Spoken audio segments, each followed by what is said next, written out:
Mbote na bino Congo Kinshasa, Congo Brazzaville, bisika nyonso bozwami pona kolanda Mag FM ya mokolo ya lelo ebandeli ya semaine malamu na mabota na bino. Tofungola magazine na biso pona koyebisa bino ke président ya Sénat Modeste Bahati Lukwebo ayambaki na bureau na ye ambassadeur ya sika ya Suisse elongo na ba travailleur ya Teke Fungurume kuna elekaki ndenge nini bolanda.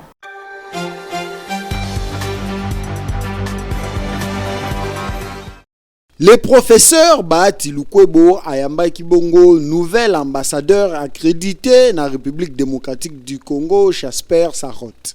Bakontimi bale oyo basolola ki mingi na o etali question d'actualité pe diplomatie parlementaire o etali ba pays mi bale RDC na Suisse. Pe toujours ba beta ki bongo lisolo na o etali bongo échange ya ba expérience na ba domaine ebele. Bahati Lukwebo o ezali bongo mokambi ya Sénat congolais ye ayebaki bongo na koyamba pe délégation munene ya basali ya Teke Fungurume mining o ezwami bongo na Grand Katanga pe ba oyo bayaki ko solliciter implication ya professeur Bahati Lukwebo pona assouplissement des mesures prises na gouvernement congolais na o etali conflit o ezali co-opposé entre les deux actionnaires Jekamine na Semok. Selon syndical oyo ezaki conduit na président national na yango Dominique Munongo,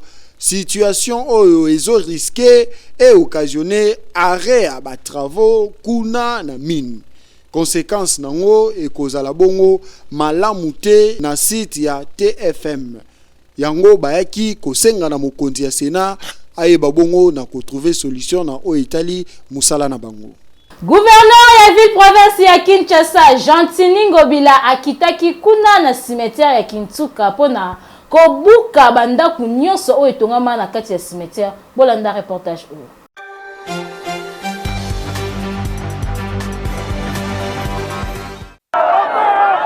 Alakaki pe akokisi yango. Yenani Jean-Tini Ngobila, le premier citoyen ya ville-province ya Kinshasa, alobaki ete akokita bongo na cimetière ya Kintsuka po ete ayeba bongo na ko démolir bandaku nyonso oyo etongama likolo ya batombo botala lolenge nini tracteur e kosala musala na yango bakobuka bandaku kasi tala oyo lolenge kani bakuti tombo na kati ya ndaku ya kokamo ezali ete bato bamesani kofanda na bawei esika moko boyo kai moko ndenga apeseli.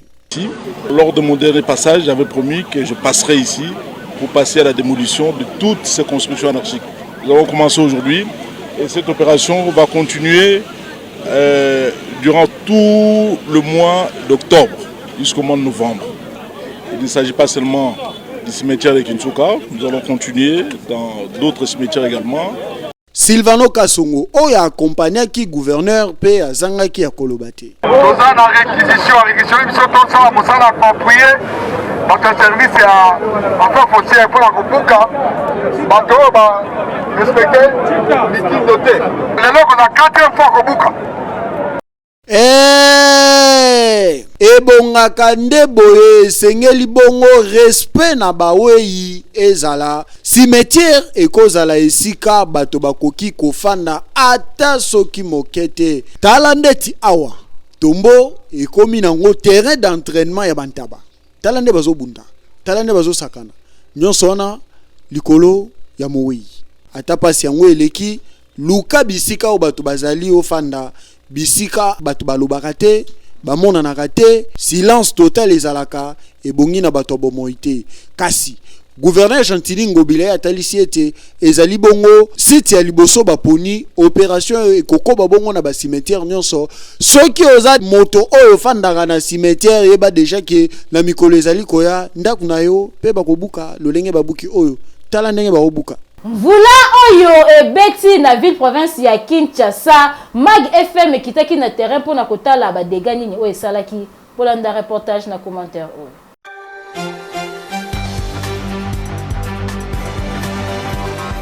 Balabaka après la pluie vient les beaux temps. nzokande adage oyo awa na ville province ya Kinshasa ezalaka na yango ya lokuta po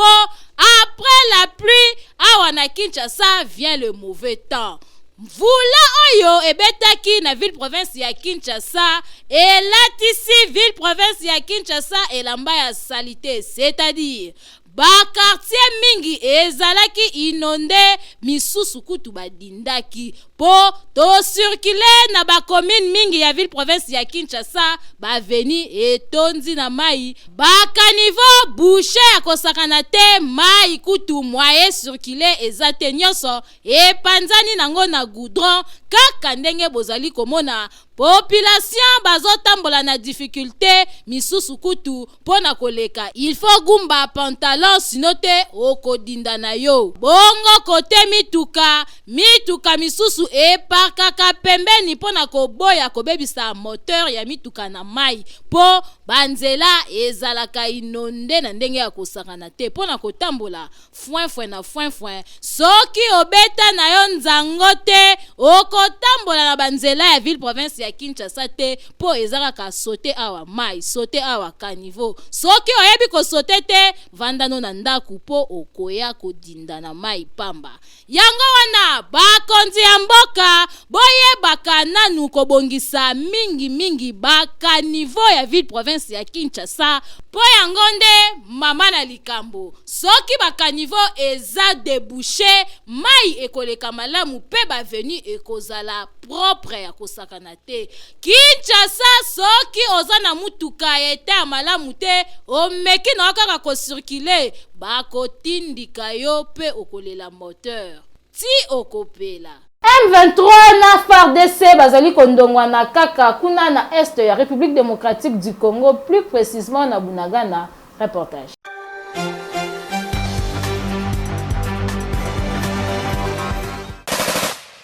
Bakomba entre basoldat congolais na basoldat rwandais oyo babengaka ba M23 et reprenaki na soirée ya samedi eleki. Selon ba source, ezali ba rebelle ya M23 nde bafongolaki fe ya liboso na ngambo ya ba FRDC. Banaliste batalisi ke ba provocation wana nyonso ezalaki kaka na objectif moko ya ko contraindre Kinshasa ya koluka lolenge bakoki kosolola na mouvement oyo ezali monté epa ya Paul Kagame nzokande gouvernement congolais na ngambo na ye aboya na ye koyokana na ba mouvement rebelle bila ya ba affrontement oyo etikali incertain selon les baromètres sécuritaires ya Kivu. Au moins 2 civils nde ba perdre ba vie na bango pe 12 personnes bazalaki bongo blessés. Ba bien public mingi ya ville province ya Kinshasa ezalaka lisusu na eta ya malamu te bolanda élément oyo.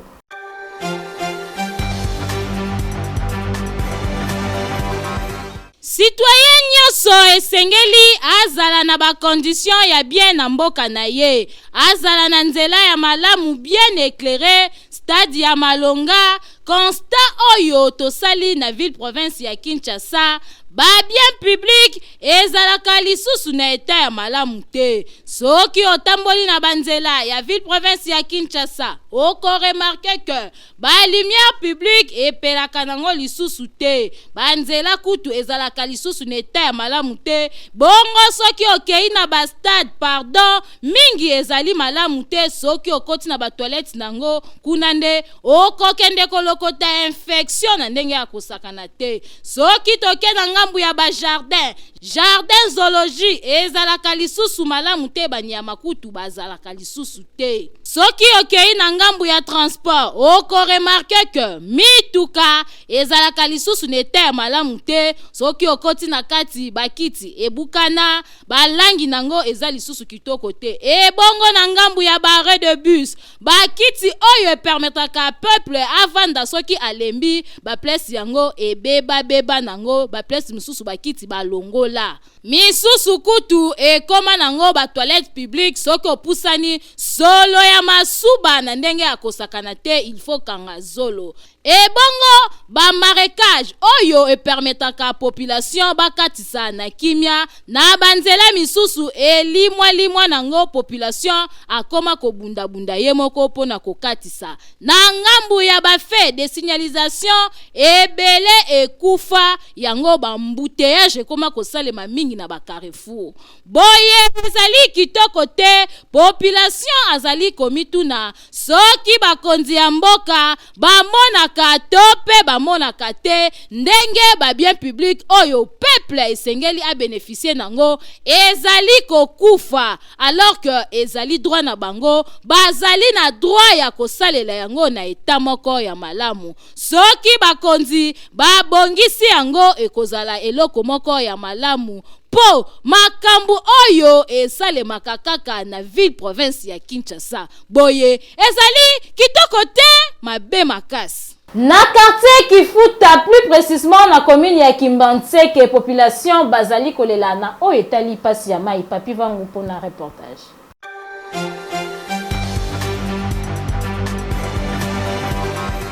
Na Kimbantseke population bazali kolela na oyo etali pasi ya mai na quartier Kifuta awa régie des eaux atela bango kaka mai ya fourrage na place atela bango mai normal kasi mai yango atela bango po bafuta te pendant 3 mois mokoka kasi ya pasi ezali que population bazali konyokwa mapo mai yango ezalaka nango na pression te ba pompi mususu kutu mai ebimaka te kaka pompi moko oyo mai ebimaka ya mukie pona kotoka mai awa basalaka ba heure ebele esalaka ke bakutana na ba risque po misusu batelemaka ti na pokwa oyo na pokwa bakuluna bayaka ko déranger bango population bazali kolela epai ya bakonzi ya régie des eaux boyoka ndenge balobaki batieleki biso 3 mois ya ofele soki tokomi na janvier ekomi ya mbongo so moko kwa moto ebimaka mo ebele etikala ebimaka matanga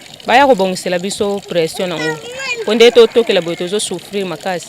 kasi otiaja ba 3 mois batibande batila biso mai oyo siko babatia mai pression ezate kabo tokoma donc 24 sur 24 toka mai kama ibimaka muki mukomususu bazali biso bakuluna donc bitumbeleka makasi tolinga siko matia pression ekomaka ata ya mbongo ekoma nango janvier te ata na décembre ka oyo bakomisa ka ya mbongo po pasi ya mai esila donc tokoka te totoka ka ya ofele soki ya mbongo ebima bien boye ya mbongo tokopesa ndeni tokinaka mai ya mabulu ngumba tozokoka te makolo pasi ezolenga fallait bobimisela biso mai ya bien totokaka DG ya régie des eaux pardon population bazali kolela luka otinda nanu ba agent na yo awa na quartier Kimfuta na commune ya Kimbantseke po babongisela bango fourrage oyo population aleli baya kobongisa yango na lombango soki esengi bafutaka ba préféré na bango kofuta po ya ofele oyo ezotungisa bango makasi awa na quartier Kimfuta na commune ya Kimbantseke devise ya l'eau c'est la vie bango bayebi yango te po na bango l'eau c'est la souffrance boyoki. École Malele ezali na eta malamu te na commune ya Kimbantseke plus précisément na quartier Mbwala pipa vangu azongi po na reportage.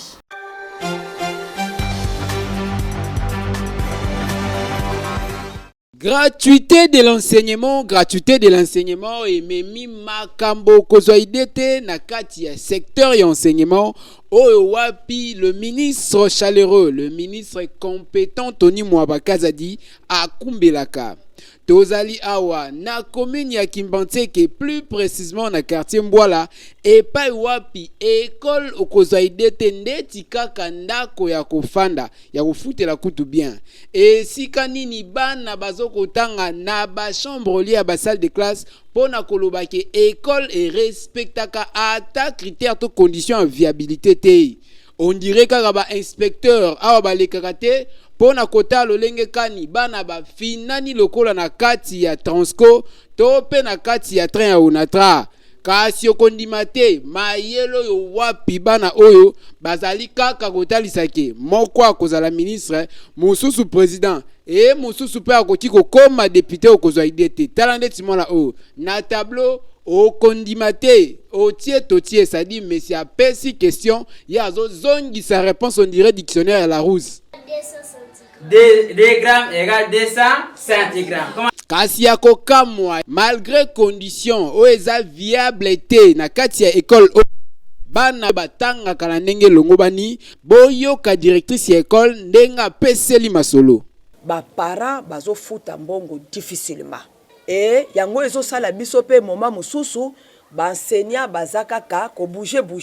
parce que mutu nyonso azo luka esika o ya malamu akobikela. Soki to ba para ba futi malamu te, ba enseignant pe ba futa mi malamu te, o ya zana motema te atiki biso. Soki biso nyonso tozwi chance ya ko s'aligner na gratuité. Nous allons continuer à aider les enfants. Na oetali Minerval po kotuna na ndako ya 4 chambres o eza divisé 4 na avant midi pe 4 na après midi selon ba niveau ya classe et sengi koyeba ete bana o ba futaka ba frais ça dit ba parents na bango ndeti kaka na carte okoya na mois 2000 directrice azui mois 5000 ti okoko kisa Minerval na yo na totalité ya par trimestre o ezalaka 3 trimestres pona batia na libanda te.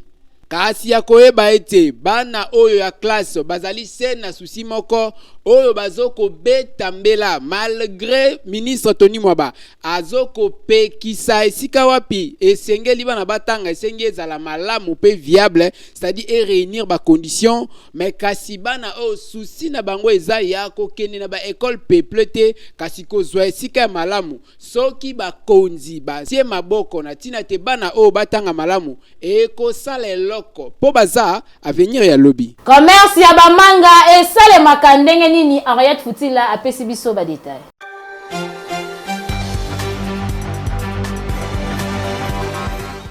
Mikolo oyo soki otamboli na 24 commune ya Kinshasa okokuta manga presque na bakwen nyonso kasi boyebake manga misusu eutaka awa na wenze ya maba na commune ya Kimbantieke ba mama oyo bozali komona boye babengaka bango ba mama manevre po mosala na bango ezalaka nde ya kokende kosomba manga na zamba babimi nango awa pona kotekela batu oyo bautaka na ba différentes communes kasi ya pasi que nzela ya malonga ezalaka te awa moyen de transport eza pasi na ndenge ya defwa te ko banda na zamba ti obima il faut kozwa moto pona kofuta 7000 francs par bassin ya manga kasi bango basombaka bassin ya manga na 5000 francs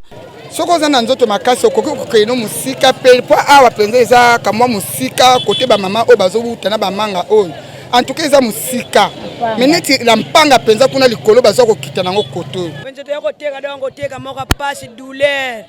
ndeti bo banda 6h soki 5h to koma ki akoteka ezate to vandi kana baba samanga tala to soma na manzanza banenga to soya na ngona ba moto etiki na ndako to memina mututi ana wendi etambola te bakilia bazate ponzeleza mabe moyeba ya koto basomba manga ezate po manga bamemango efo transport ezala tanga sombi manga na yako ligache la transport ememi etikuna bakonzi bosunga population ya commune ya Kimbantieke na quartier maba na kobongisela bango nzela po permettre bango basalaka ba navette na bango na ndenge esengeli po ba mama oyo bazali kolela koteka ya malonga ezali te bakilia bazokota te suite ya ete ya nzela soki bobongisi ekozala malamu po boye tanenge che tanenge sali kitoko te. Na élément oyo nde tosukisi Mag FM ya mokolo ya lelo bopesa merci na équipe ya rédaction pe équipe technique oyo bakumbelaki musala kitoko makasi topesa pe merci na le coordonnateur valable le plus doux maître Polinaire Chibalanga oyo azali kokumba volant kitoko makasi toloba lisusu nini